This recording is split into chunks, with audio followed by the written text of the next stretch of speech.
né, sobre os precatórios, né, a pergunta que foi feita sobre os precatórios.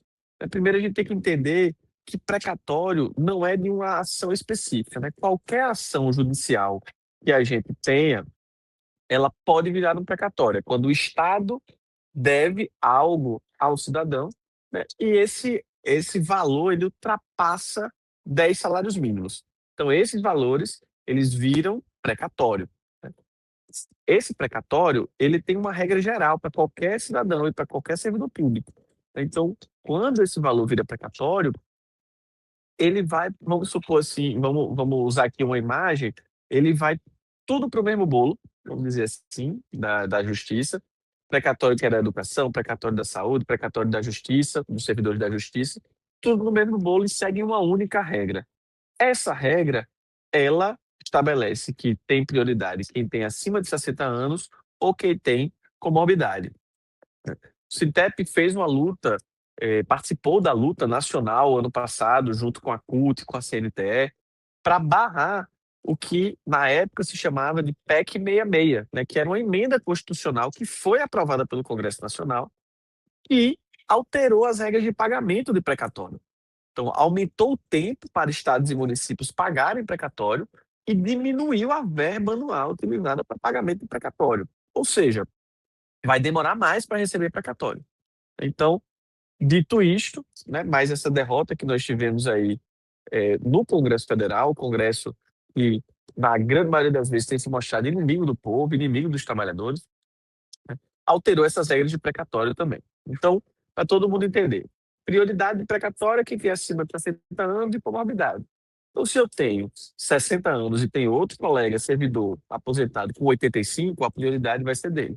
Mas se tiver também juiz aposentado, se tiver médico aposentado, enfermeiro aposentado, que tenha precatório para receber, todo mundo entra na mesma regra. Então, a prioridade é idade e comorbidade. Por isso que demora tanto para receber precatório. Se os valores forem abaixo de 10 salários mínimos, atualmente cerca de 18 mil reais, isso vira remessa de pequeno valor, chamado de RPV. E aí o Estado paga geralmente em até 2 anos.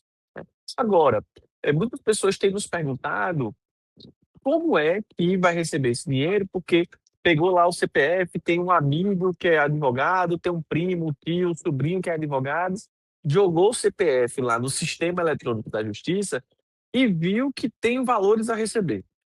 Então, vejam, isso é muito importante que a gente entenda.